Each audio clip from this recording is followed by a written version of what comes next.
कैसा है, श्रीकांत त्यागी हों या इनके और दूसरे नेता हों, कई इनके नेता हैं जो थाने में घुस के पुलिस को भी पीटे हैं, वो भी वीडियो आप लोगों ने देखा होगा। घरों में घुस के महिलाओं को अपमानित किया। ये कोई पहली घटना नहीं है और केवल उत्तर प्रदेश की नहीं, भाजपा शासित राज्यों में इस तरह की घटनाएं अक्सर प्रकाश में आती रहती हैं। लेकिन मैं श्रीकांत त्यागी के घर पर भी बुलडोजर चलाने का पक्षधर नहीं हूँ। देश में कानून है, कोई महिलाओं का यदि अपमान करता है, महिलाओं के ऊपर कोई अभद्र टिप्पणी करता है, गाली गलौज करता है या उस पर हाथ चलाता है या SC ST के साथ अगर यदि ऐसा करता, सबके लिए कानून बना हुआ है। संविधान में जब सबके लिए कानून बना हुआ है तो आप कानून सम्मत काम कीजिए। आप चाहे वो भाजपा के नेता हो या कांग्रेस के हो या सपा के हो या बसपा के हो या किसी के नेता नहीं हो, आम भारतीय हो, संविधान सबके लिए बराबर काम करता है। अगर श्रीकांत त्यागी ने अपराध किया, वो किया ही है, वो तो मैंने जग जाहिर हो चुका, तो उसके अपराध की जो सज़ा न्यायालय तय करे वो सज़ा उसे मिलनी चाहिए। ये बिल्कुल मैं इसके पक्ष में नहीं हूँ कि श्रीकांत त्यागी के घर पर जाइए और बुलडोज़र चला दीजिए, मैं इसके पक्ष में नहीं हूँ। किसी के भी घर पर आप बुलडोज़र नहीं चला सकते। देखिए, दुर्भाग्य है कि कर्नाटक के मुख्यमंत्री कहते हैं कि हमें योगी फार्मूला लाना पड़ेगा। दुर्भाग्य है कि दिल्ली में MCD के लोग कहते हैं हमें योगी फार्मूला लाना पड़ेगा। दुर्भाग्य है इस देश का कि मामा शिवराज सिंह 20 साल से मुख्यमंत्री हैं, सीनियर हैं योगी जी से। योगी जी का तो अभी 6-7 साल हुआ, मामा तो 20 साल के मुख्यमंत्री हैं, लेकिन वो भी कहते हैं योगी जी का फार्मूला लाएंगे। तो कुल मिलाकर ये बहुत मतलब दुर्भाग्यपूर्ण स्थिति है भारत की कि पता नहीं योगी जी ने जो इस फार्मूले को लाया था आम जनों में जिसको आप लोग भक्त अंधभक्त कहते हैं, मैं तो नहीं कहता हूँ, वो लोग या कथित तौर पर उन्हें राष्ट्रभक्त मैं कह सकता हूँ, वो लोग भी समर्थन में आते हैं। सोशल मीडिया पर आप देखेंगे सर्च करके तो वो लोग सपोर्ट में खड़े होते हैं।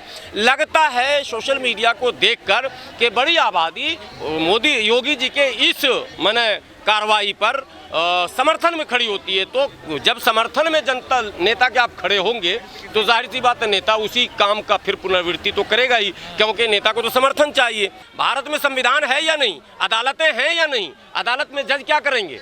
जज के लिए कोई काम नहीं छोड़ेंगे आप लोग, सब फैसला माने राजनेता खुद कर लेंगे ऑन द स्पॉट। सड़क पे ही पकड़ो, सड़क पे ही मारो, उसका घर भी गिरा दो, उसको खत्म भी कर दो, इनकाउंटर भी कर दो, खेल खत्म कर दो। तो अदालत में ताला लगा दीजिए। फिर अगर अदालत है तो एक प्रोसेस है, लीगल प्रोसेस है, उसको आपको फॉलो करना होगा, सरकार को भी फॉलो करना होगा। और लीगल प्रोसेस में जो अदालत का आखिरी फैसला है वही मान्य है और उसके लिए भी चैलेंज करने के दरवाजे हमारे लोकतंत्र में दोनों के पक्ष को सुनने का एक गैप, एक अवसर दिया गया है। ऐसा नहीं कि कोई आरोप अगर लग गया वो आरोप सही है या गलत है, ये फैसला भी करने का सरकार को अधिकार नहीं है भारतीय लोकतंत्र में। इसके लिए भी अदालत है और अदालत में निचली अदालत से लेकर हाई कोर्ट से अगर आप संतुष्ट नहीं है तो सुप्रीम कोर्ट तक आप जाएंगे और अंतिम में आप महामहिम राष्ट्रपति के यहाँ गुहार भी लगा सकते हैं। ये सारी चीजें जब बनी हुई है तो आप जबरदस्ती क्यों बुलडोजर कर रहे हैं?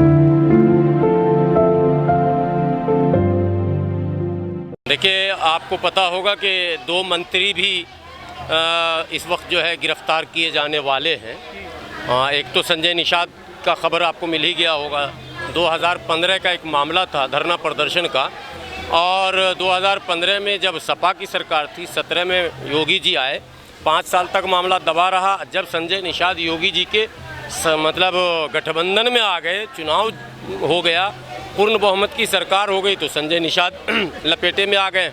मैं इस पर भी बात करूंगा, लेकिन आपने बुलडोज़र का सवाल किया। देखिए, बुलडोज़र डेमोक्रेसी को भारत स्वीकार नहीं करता है। भारतीय सभ्यता और संस्कृति में जो पहले से परंपरा है उसमें बुलडोज़र की कोई जगह है नहीं। लेकिन योगी जी ने शुरू किया था, कोई भी चीज़ जब गलत परंपरा शुरू होगा तो वो परंपरा शुरू करने वाले का उद्देश्य मकसद कुछ भी हो, देर सवेर उनके अपने भी उसकी चपेटे में आएंगे। जैसे सपा के शासनकाल में आपने देखा होगा गुंडागर्दी चरम पर था, तो क्या सपा के लोग, परंपरागत मतदाताओं की बात कर रहा हूँ, क्या वो उससे बच गए थे? क्या वो भी उनके चपेटे में रहे? और यही कारण है कि उनका वोट खिसका था 17 में। तो जब बुलडोज़र ने कुछ कथित तौर पर एक विशेष संप्रदाय के लोगों को अपने चपेटे में लिया, हंगामा हुआ, सुप्रीम कोर्ट तक गए। दिल्ली के जहांगीरपुरी में योगी जी का अनुसरण करते हुए जो यहाँ के MCD ने, यानी भारतीय जनता पार्टी के अधीन चलने वाले MCD ने जहांगीरपुरी में जो बुलडोज़र चलाया था, जिसमें मस्जिद को निशाने पे लिया गया था, उसके कुछ ही महीने बाद राजस्थान में एक प्राचीन शिव मंदिर पर बुलडोज़र चलवा दिया गया। इत्तेफाक की बात है कि वहाँ भी जो स्थानीय निकाय यानी नगर निगम जो था वो भारतीय जनता पार्टी के अधीन ही था और वहाँ चल गया बुलडोज़र। तो जब गलती से भी आप गलत परंपरा को आगे बढ़ाएंगे तो उसका परिणाम देर सवेर आपके लोगों को भी भुगतना पड़ेगा। इसलिए पहले तो बुलडोज़र का हम स्वयं विरोधी हैं हम लोग कि भाई ये कोई मामला नहीं है। भारत में एक पूरी तरह से लोकतांत्रिक व्यवस्था है और उसमें अदालत एक महत्वपूर्ण भूमिका निभाती है। किसी भी चीज़ को आप FIR लिखेंगे, गिरफ्तार करेंगे, कोर्ट में पेश करेंगे और फिर उसका आप इन्वेस्टिगेशन करेंगे। पूरे जांच पड़ताल के बाद अदालत में बहस मुबाहसे के बाद दोनों पक्षों को अपना पक्ष रखने के बाद अदालत फिर किसी निर्णय पर जब पहुंचती है, जो अदालत फैसले सुनाती है उस पर अमल कराने का काम सरकार का, प्रशासन का, पुलिस का होता है। लेकिन यहाँ हो बिल्कुल उल्टा रहा कि अदालत किसी नतीजे पर पहुंचे ना, अदालत में तो बात जा भी नहीं पा रही। अभी थाना में सिर्फ FIR हुआ है, वो भी असली है नकली है ये अभी तय भी नहीं हो पाया है। किसी घृणा द्वेष के कारण या किसी भावनाओं से ग्रसित होकर आपने FIR लिखा, लेकिन बुलडोज़र पहले ही निकाला और लेके चल देते हैं और जाके डिमोलिश करते हैं।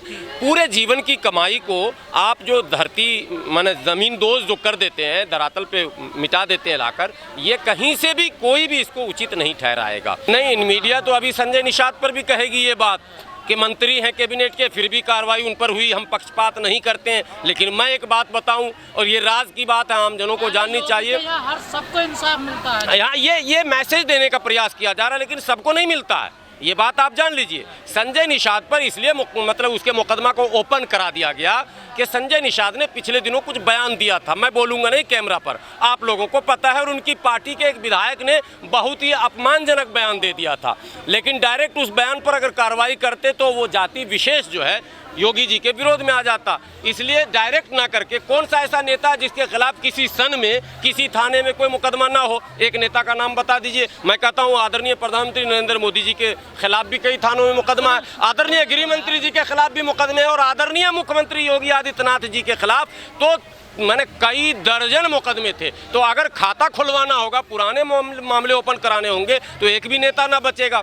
तो संजय निषाद जो कि आंदोलन किए थे 2015 में सहजनवा में, आंदोलन अपने समाज के लिए किए थे और उसमें आंदोलन जब करता है इंसान तो थोड़ी बहुत 19-20 गलती होती है। कोई भी अगर जाति सूचक गाली बकता है, किसी को जात के नाम पर अगर अपमानित करता है, जाति के नाम पर, क्षेत्र के नाम पर, संप्रदाय के नाम पर यदि उसे अपमानित कोई करता है तो समाज के तमाम प्रबुद्ध नागरिकों का भी और मीडिया कर्मियों का भी ये कर्तव्य बनता है कि वो ऐसे मुद्दों को उठाए और उनको न्याय दिलाने के लिए। बुलडोजर कब जाएगा उस आरोपी घर? नहीं, बुलडोजर फिर आप लोग बुलडोजर के पक्ष में क्यों बुलडोजर जाएगा? कानून नहीं है क्या? SC/ST एक्ट नहीं है क्या? जब SC/ST एक्ट है और किसी ने अगर अपमानित किया है तो वो एक्ट प्रभावी है, वो मुकदमा होना चाहिए उस पर। लेकिन आप लोग भी बार बार कहते हैं वहाँ क्यों नहीं बुलडोजर गया, वहाँ क्यों नहीं, क्यों बुलडोजर जाएगा? क्या देश में बुलडोजर का राज है? देश में लोकतंत्र का राज नहीं है, देश में संविधान का राज नहीं है। ये भारत के लोग देखेंगे, वो लोग देखेंगे जिनके समर्थन से सरकार बनी है, वो लोग देखेंगे जिन्होंने अपनी पूरी ऊर्जा लगाकर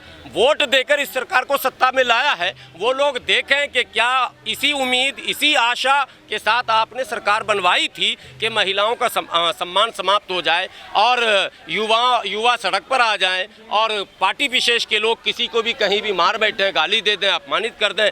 ये अगर इस तरह से चलेगा तो अराजकता फैल जाएगा। हम अखिलेश यादव की सरकार पर आरोप लगा रहे थे, अगर वही दृश्य यहाँ भी होने लगेगा कि पुलिस जो है पार्टी कार्यकर्ताओं के अधीन हो जाएगी, थाने में पार्टी विशेष के लोग फैसला करवाने लगेंगे, तो फिर न्याय कैसे मिलेगा? फिर आरोपी अभी अरेस्ट भी नहीं हुआ है, बुलडोजर कैसे चला गया वहाँ पे? ये तो मैं शुरू से सवाल उठा रहा हूँ कि जब तक आरोपी अरेस्ट होगा, अदालत में पेश किया जाएगा, दोनों के वकील खड़े होंगे, डिस्कशन होगा, आर्गुमेंट्स होगा, आफ्टर आर्गुमेंट्स जो डिसीजन जज का होगा वो मान्य होगा। अभी कोई आर्गुमेंट्स है ही नहीं, कोई इन्वेस्टिगेशन नहीं है, कोई सिर्फ एलिगेशन है और ओनली एलिगेशन पर आप अगर पूरी कार्रवाई कंप्लीट कर दे रहे हैं, यहाँ तक कि उसके बाल बच्चे, अपराध मैं कर रहा हूँ, अपराधी मैं हूँ, तो आप मुझे सजा देंगे कि मेरी पत्नी, मेरे बच्चे, मेरी बूढ़ी माँ, मेरे बाप, आप उसको भी सजा देंगे। बुलडोजर का मतलब है कि पूरे खानदान को आप तबाह कर रहे हैं। तो इसका मतलब ये कौन सी परिभाषा है संविधान में और कौन सा आर्टिकल है? जरा हमको भी समझाइए ना कि अपराध अगर गुलाम सरवर करता है तो गुलाम सरवर की पत्नी को सजा क्यों मिले, गुलाम सरवर के बच्चे को सजा क्यों मिले, उसकी कम्युनिटी को सजा क्यों मिले, उसके मोहल्ले को सजा क्यों मिले, उसके समुदाय को सजा क्यों मिले? साहब, जो अपराध करता है वो अपराधी है और उस अदालत उसको देखेगी, अदालत जो है इन्वेस्टिगेशन करवाएगी